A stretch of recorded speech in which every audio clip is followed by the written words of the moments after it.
Good morning, Year 4, and welcome to English on this Wednesday morning. I hope you're all safe and well. Our learning intention this morning, well, basically, we're going to be taking all of our newspaper work this morning and we're going to be producing our final copy, but I'll explain that in a moment. I just want to draw your attention to the alert on this page here. I am conscious that sometimes I put some chapters at the end of our English lessons and some people miss them because they turn off the video a little bit too early. So I've put an alert here at the beginning of the lesson. When we get to the end of today's lesson, please listen to chapters 25, 26 and 27. I'm reading them at the end of this video. Don't switch off too early because it will mess you up for tomorrow's lesson. Okay, so this morning then, as I mentioned just now, our learning intention is to be able to write a final copy of a news article. So you're going to write that copy today, your final copy, and your job will be to, you can look at the English page for today on the website and there's a blank copy of a newspaper front page. Now, you can either download that and print it if you're able to, or you can make your own version of it on the book that you're writing in at home. It's entirely up to you and entirely, up to what facilities you've got at home to do that. All I'm going to say is don't spend too long copying it out if you're writing it from home. Just make it look a little bit like that front page. Okay. And what I want you to be doing is when you write your final copy today, you're going to be taking your opening paragraph from last Thursday, the main part of your newspaper article from Friday, and on Tuesday this week, yesterday, you had your reorientation, your ending of your newspaper article. What I want you to do is to make sure that any edits that you've made, anything you've changed, get included in your final copy. So that's things like checking your spelling, adding in adjectives, upskilling any words, things that you looked at the end of yesterday's lesson. So any of those, please include them. And what I want you to do is to write your final copy of your news article for this morning. I will be looking for you to give me your best handwriting though. Not that I haven't seen really good handwriting so far, but I think because it's our final polished copy, it will be really nice to have it to be the best it could possibly be. So remember, best handwriting, try and write in columns. The frame that I've given you to use has given you ideas of using columns. Try and do that even if you're writing it yourself at home this morning. You might include a picture with a caption. So maybe a picture of Varjak Paul, maybe a picture of Varjak and Holly. Remember to give your newspaper a name at the top, yeah? And also the headline for your story. Don't forget, the waggle that we've been using is still there. I'll include it into this morning's lesson resources, so that you can use it as a way of to help you structure your article, to give you ideas as to what how your newspaper front page might look. Okay, so I'm going to leave you to it now. You know what you're doing when we do final write-up, polished pieces. It always takes you a little bit longer because you are giving me your best possible presentation. You probably will need to concentrate and work quietly. I'm going to say press pause now and press play when you're ready to hear me read the next 3 chapters of Varjak Paul. Okay, so press pause now while you're getting ready.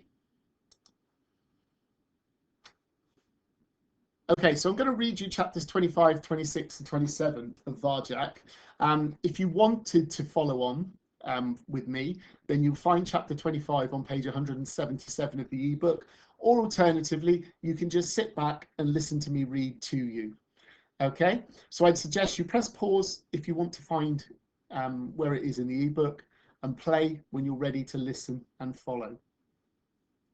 Okay, so at the end of chapter 24, Varjak had just met Sally Bones, and the cats, including Sally Bones, had run away because there was a huge snarling creature, a beast, that had appeared in the alleyway. Varjak had stood up to him, and at the end, he knocked Varjak to the ground, and that everything had gone black. So, chapter 25. There are times when it is useful to disappear, said Jalal.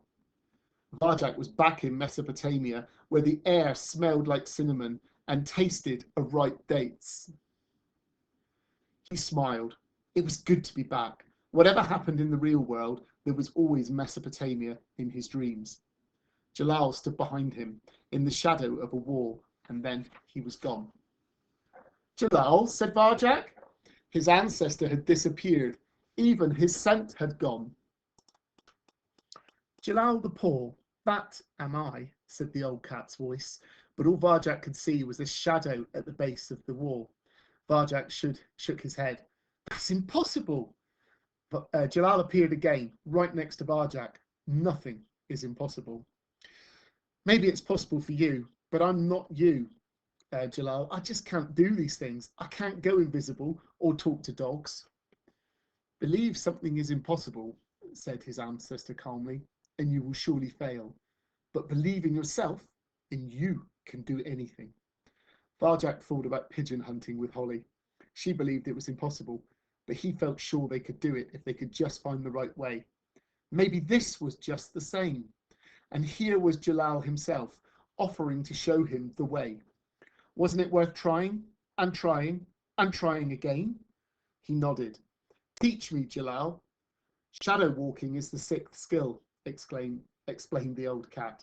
To shadow walk, you must let go of yourself, like when you stalk your prey and you become your prey. But instead, here, you become nothing, nothing at all. You join with the shadow. You become one with the air and part of the ground. You let go. Try it. Varjak slunk towards the wall, willing himself to disappear. I'm a shadow, he told himself. No one can see me. I'm invisible. You are thinking too hard, said Jalal. Shadow walking is not done by thinking. Shadows cannot think after all. Think about nothing. Empty your mind of thoughts.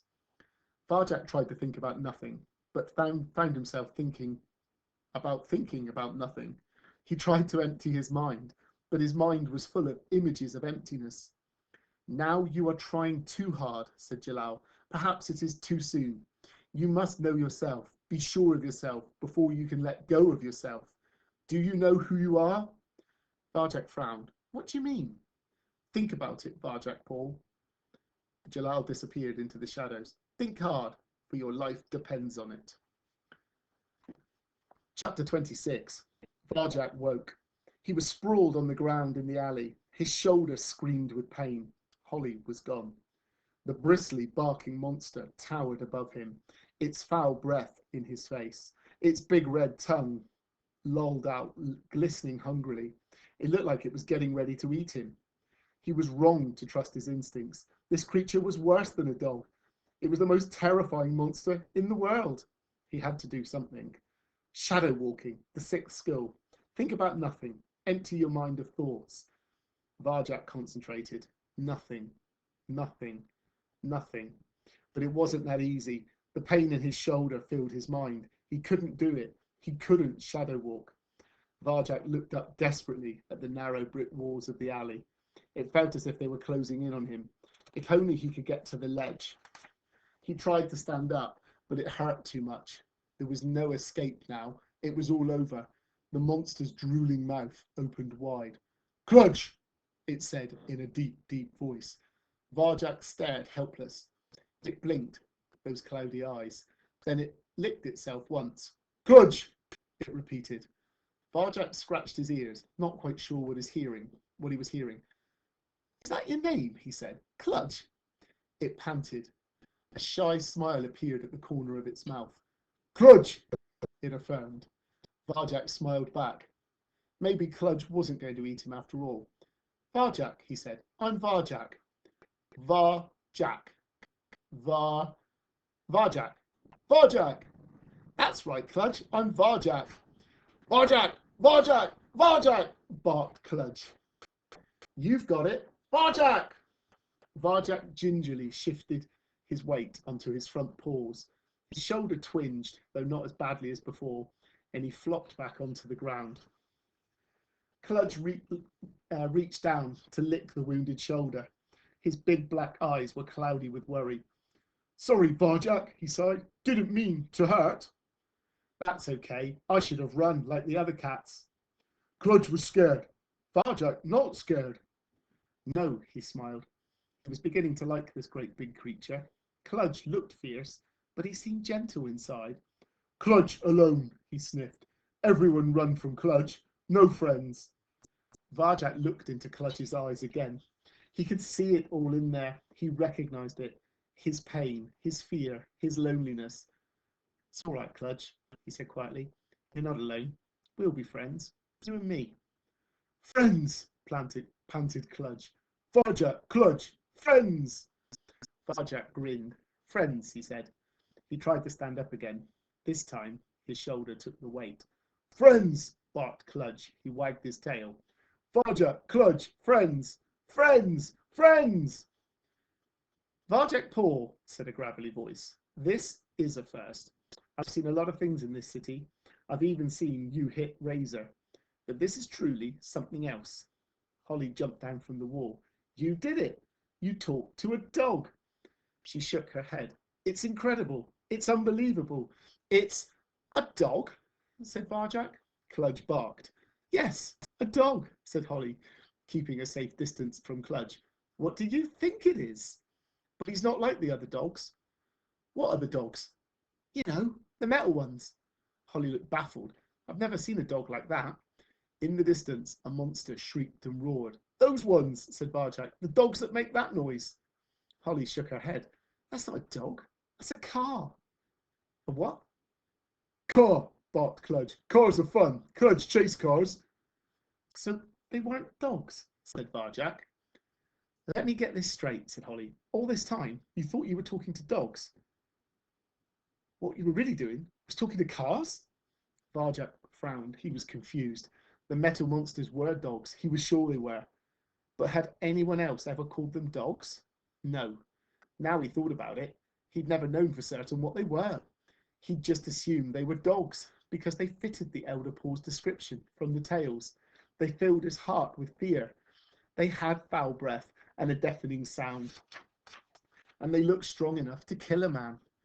But he had to admit, so did Kludge. Awareness, the second skill. Before you do anything, you must know what you're dealing with.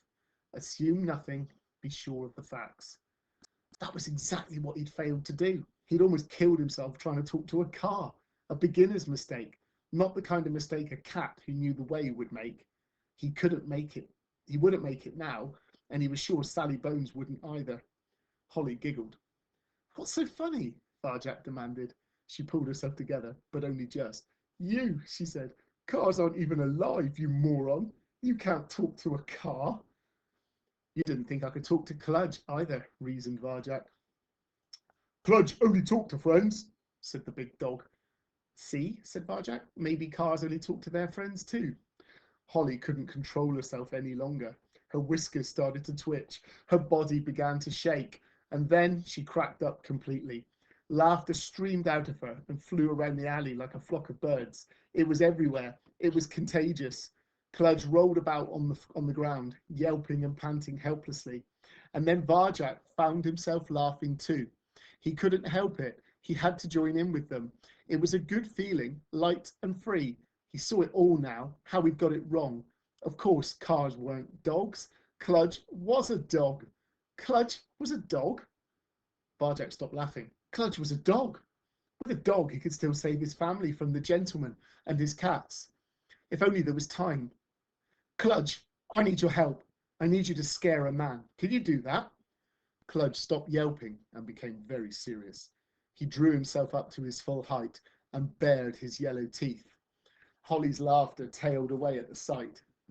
Kludge scare everyone, the great dog said in his deep voice, except Varjak. Then let's go. There's no time to waste. Varjak turned to Holly. Coming? Where? Up the hill, the three of us. We're going to save my family. This is mad, said Holly, but no one messes with Sally Bones and gets away with it. We're not safe in this city anymore. She stood up. So all right, Mr. Paul, lead the way. Where you go, I go. Something in Varjak soared at that moment. Thank you, he said, my friends. Chapter 27. The three friends headed for the hill at top speed.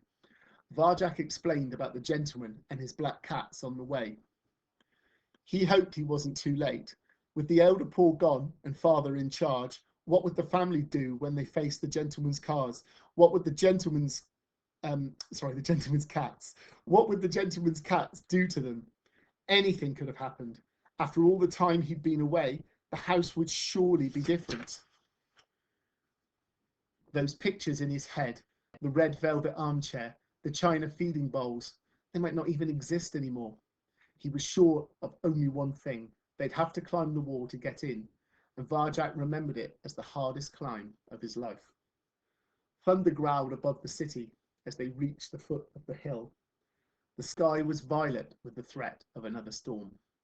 "It's up here," said Varjak, leading the way as lightning flashed overhead. They climbed the hill as fast as they could. Rain began to fall. It came in stinging whips which lashed into Varjak's nose, his eyes, his ears. He tried to snatch a breath.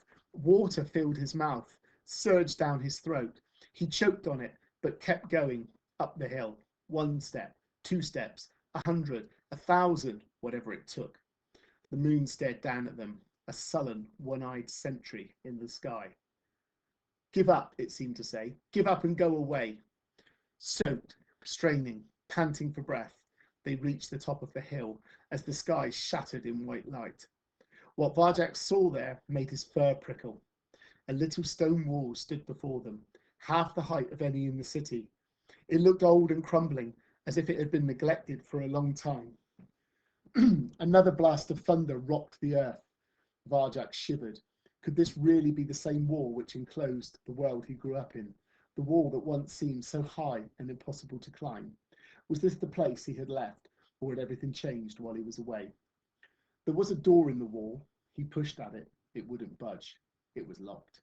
He circled the wall, seeking some familiar sight.